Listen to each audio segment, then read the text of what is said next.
Good morning, my friends. Um, I'm sorry I'm a little late. It's been one of those mornings where I have too much going on.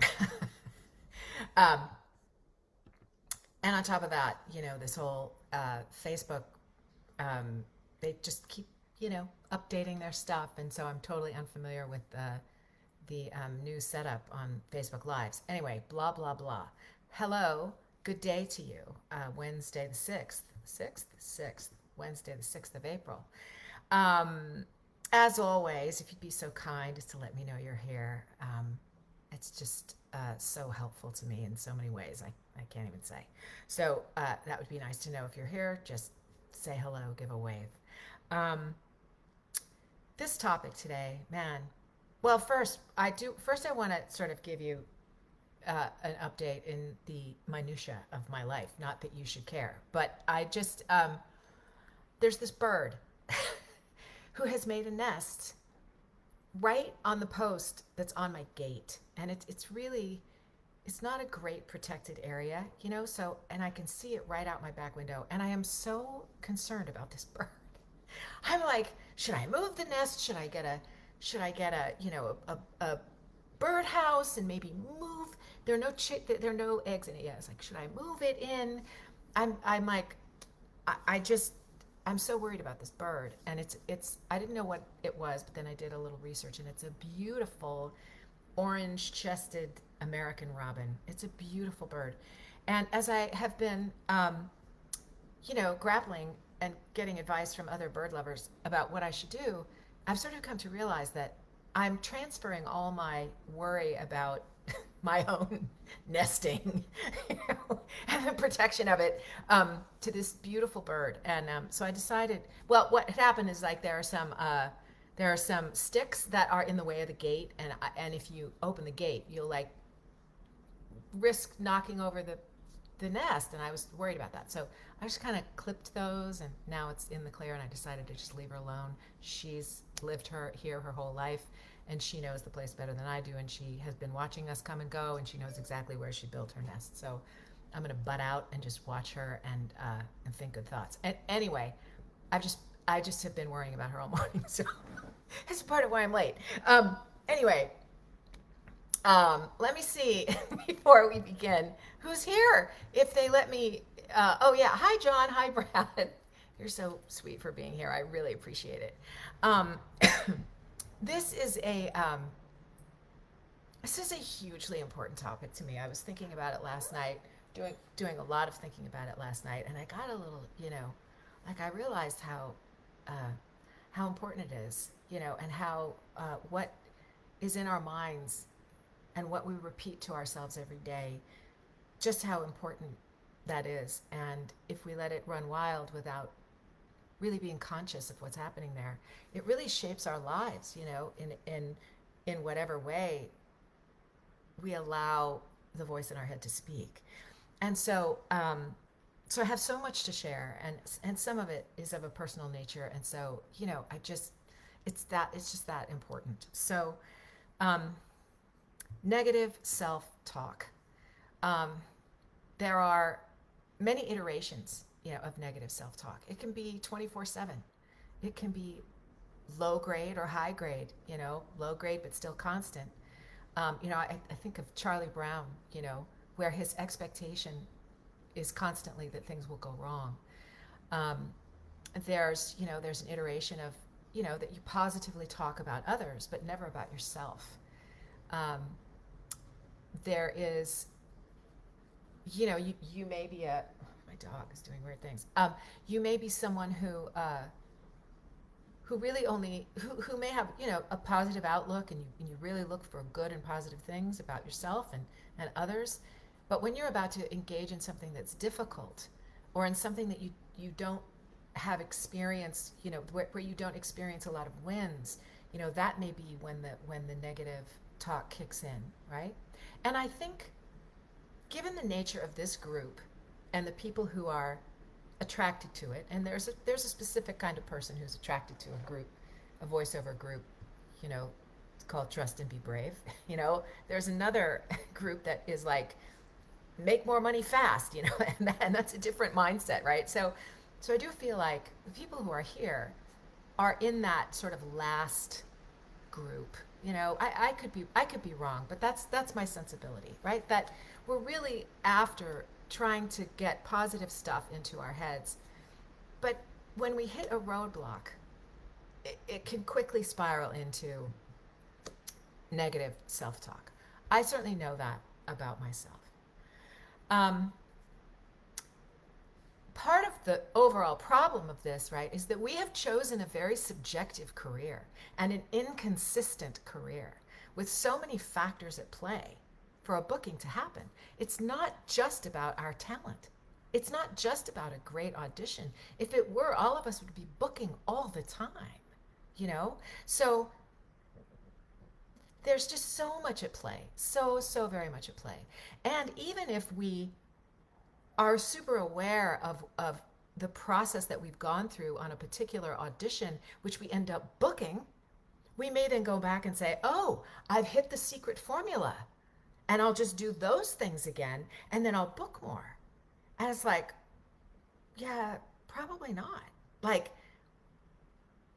we just don't know. It may be that your fantastic audition reminds the casting director of, you know, the uncle that they don't like. You know, there's nothing about that you can control, and it has nothing to do with you, right? So it's so subjective, you know, and that's an inconsistency about the career that we really have to learn to overcome, right? And it creates just a perfect environment for negative talk. So I'm just checking in again. Um, yeah, she will be fine. Talking about the bird. I'll send a picture when I get one. I took a picture just of the nest. God, I'm all over the place today. Um, um, so, yeah. So, what is the solution, right, to negative talk? It'd be great if there's a really simple answer. But of course, you're in this group, so you know that no answer I give you will be simple. um, But in a really rudimentary way, we have to learn to replace it with positive self-talk, right? Um,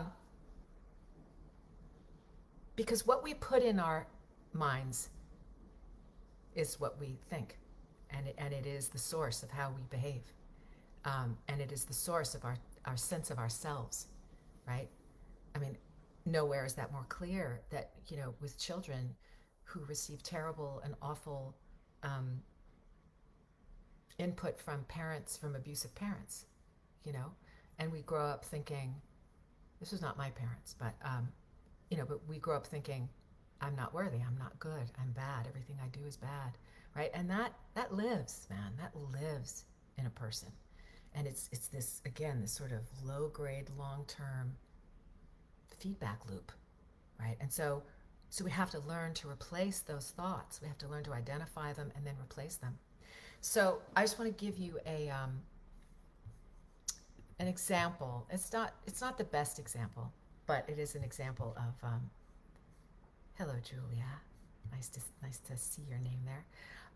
I want to give you an example of talk for myself, right? This is a long time ago. As the vast majority of you know, I am a practicing Christian, and as many of you probably don't know, in my 20s and 30s, I had a debilitating fear of flying. It never kept me from flying, but let me tell you, I have delayed a lot of people because I've been on a flight that's had, you know, that's been delayed, and we're on the plane and it's something mechanical, and it's like, I have to get off the plane. I have to get off the plane, right? So I've done that a few times in my life, and it's like, that means I have to get off the plane, and then they have to hold the flight, you know, and get my bag out, you know, from underneath, like that kind of fear, where it's like, if I stay on this plane, I'm just gonna lose my shit, you know. So so I used to drink on flights, and then I, you know, moved to Xanax, you know, and now I'm a pretty good flyer. Like I don't use any substances, and I fly pretty regularly, and I don't have that talk, that fearful, anxious talk in my head.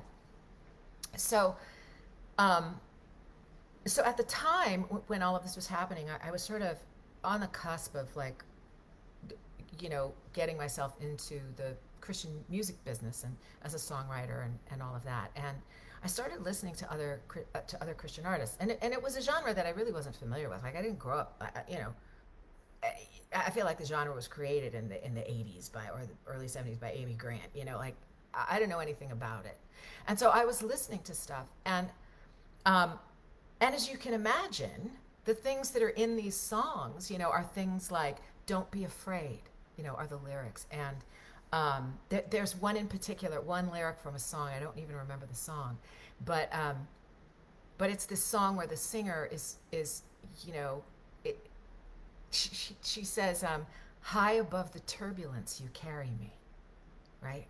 And I wish I remembered the song altogether and the artist. I don't remember, but as time went on, I started to realize, the more I listened, the more I realized those thoughts were filling my head, right? And I started to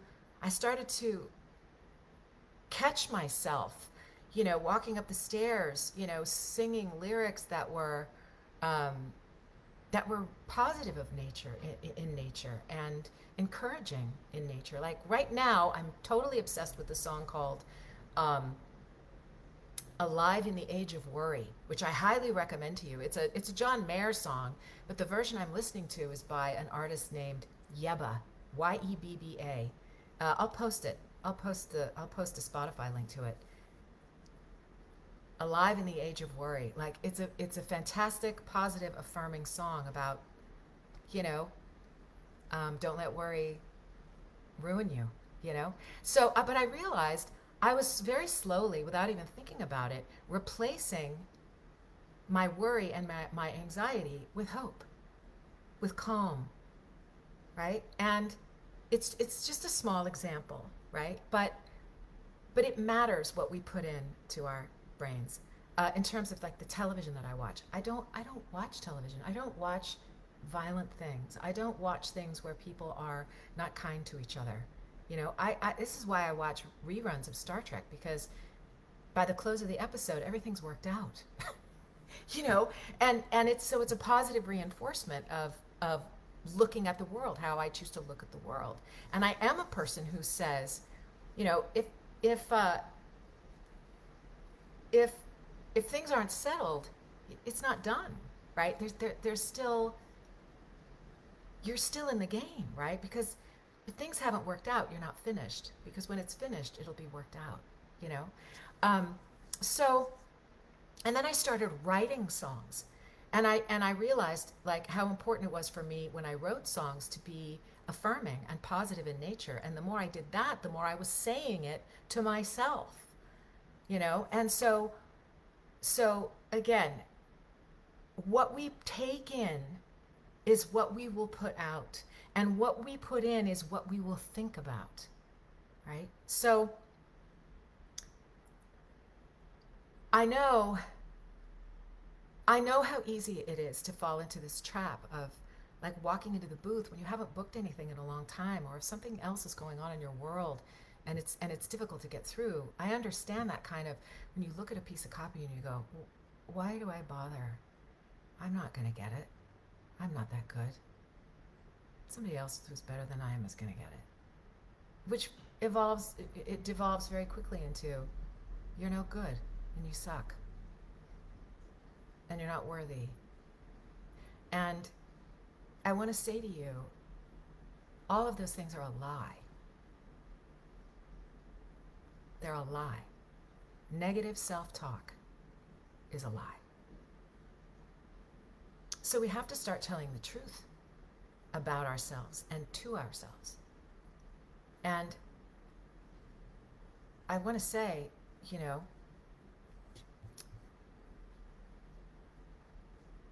John, Kurt, Jeff, Beth, Julia, Keith, Brad. The truth is that you are loved.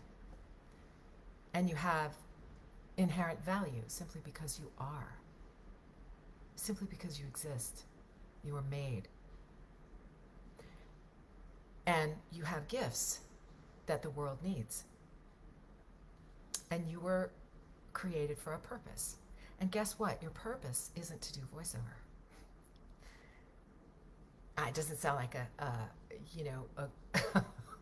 like a great thing to say from a voiceover coach. But I'm telling you, it isn't to do voiceover. It's to do something, it's to love other people in the midst of whatever career you're undertaking. And if the career that you're undertaking is voiceover, you learn to do that well, and you stay in the struggle of it, and you learn to love other people in the midst of all that. That's your purpose, if I may be so bold as to say. And I don't have this all worked out, and I don't, but I do know there is a voice in me that knows all of this is true. This is true. So I want to give you an example of, again, another one that is, I think you guys know that I am the voice of La Sirena on Star Trek Picard. The second season just came out. I did work on 6 of the 9 episodes for season 2, and I have not gotten my screen credit. There's no screen credit for me. And that screen credit, to me, it matters. Why didn't I get my screen credit? I got my screen credit in season 1. What happened there? I did almost more work. Like, what happened? So I call my agent and I say, hey, I didn't get a screen credit. I don't think I can get it on, it can't, it already went to air. I don't think I can get it, but can you talk to production and ask them to at least put me up on IMDb? Like legit IMDb. I can put myself on IMDb, but I will have to put uncredited, because they'll go check the show that's gone to air, right? So if I do it, it'll have to say uncredited, which doesn't put me in the cast, really. It puts me at the bottom. It's such a crazy, ridiculous game, And my agent, God bless her, who's busy as all get out and has a lot of things on her plate, she's like, see what we can do. The casting director, she's a little bit of a pill, and she doesn't like these kind of things. And I come back and I go, yeah, I know, and it's really okay, and if I have to put it in, that's all right. I don't want to bother it, And then after that conversation, I discovered that I'm in another episode that they used stuff from the previous episode, and I'm supposed to get paid for that. And all of a sudden, I'm like, I'm nothing. I'm not worth it. I'm not worth the effort. I'm not worth the effort of having it corrected, because I'm just a voice actor and nobody cares, right? So all starts the negative talk, right? How it's not important. I'm not important. I don't matter, And I talked to a couple of friends about it, with whom I can say these things, and here I am saying this to all of you. But in all of my machinations, and when I remember who I am, right, and what my purpose is, and the painstaking process that I went through to really discover and accept my purpose in life, I believe my purpose in life is to love. That's what it is. It's to love the person in front of me, to love the creature in front of me, which is why I'm just obsessed with this bird. It's like I want to love this bird. I want to make sure her babies, come to life, and don't get knocked down, So when I remember who I am, and I am reminded of that by my friends who know me, right?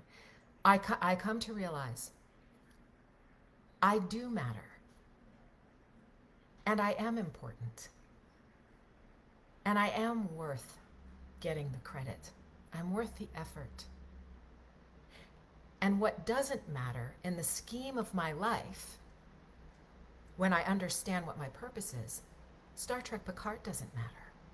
And I don't mean that in a, oh, screw them. I mean it in a, look back at your life. What is it? Is somebody going to stand up and eulogize me by saying, you know, the best thing about Kay Bess was that she was a an artificial intelligence voice on Star Trek Picard? I hope not. Dear God, I hope not.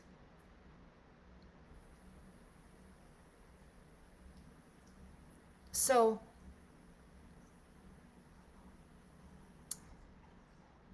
we have to remember who we are, and we have to remember what our real purpose is. And we have to start switching out the negative talk with positive talk.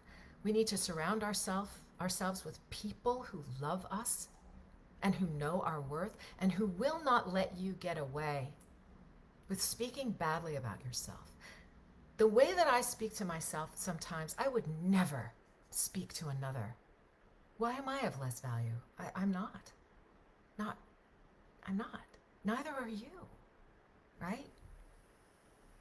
So we have to remember who we are, right? And what our value is. And we have to start replacing the negative talk. And there's a piece of it like, well, how do you do that? You know, well, what are you listening to? What's filling your head? Who do you surround yourself with, and what are they saying about you? Are they affirming you and affirming your value? If not,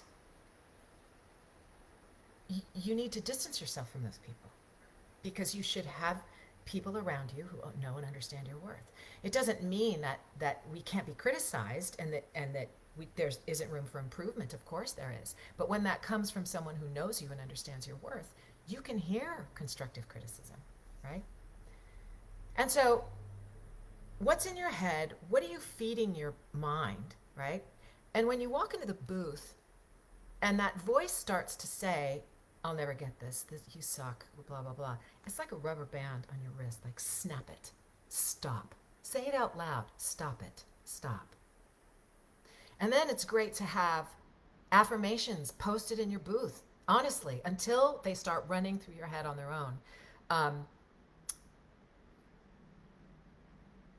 Your friends can serve that purpose too, right? Because when they say, stop it. My daughter does this for me. When I'm critical of what I look like and, you know, that I have 20 pounds I could lose, she's like, stop it, Mom. When I say things like, oh, I'm old, you know, she's like, stop it, Mom.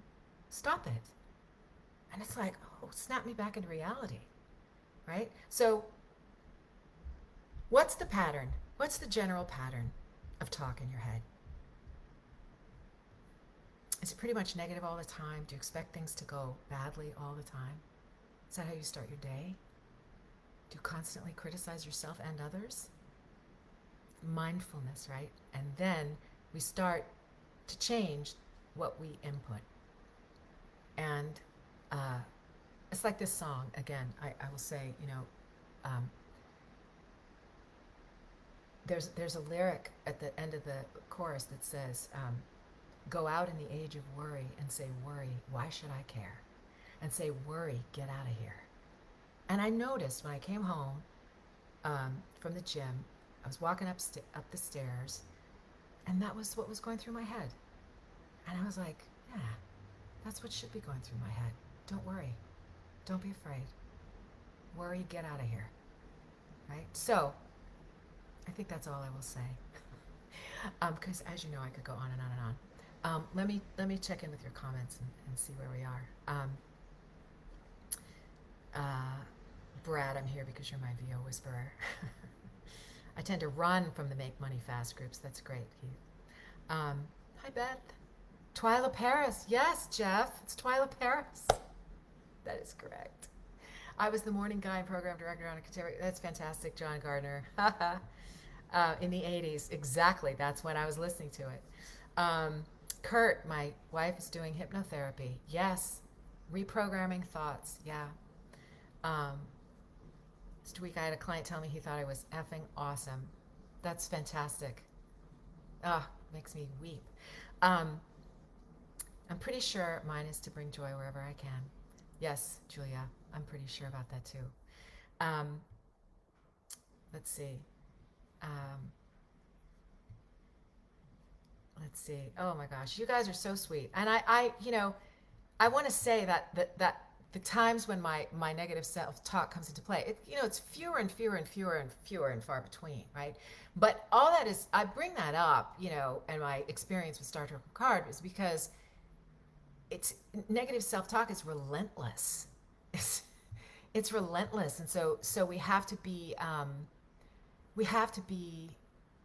diligent. We have to be diligent in the care of ourselves, because everything we think we take in the booth with us and comes out of our mouths and onto the sound file, right? So again, it's almost 12:30. Thank you so much for listening, and I'm gonna work on getting my credit. In the meantime, I know what matters, and I hope you know what matters. Um, and for those of you who logged on after I said everyone's name, you matter, and you are loved, and you have value, intrinsic value, inherent value that cannot be taken away. So if there's anything I would want you to know, it's that. Put that in your head. Yeah?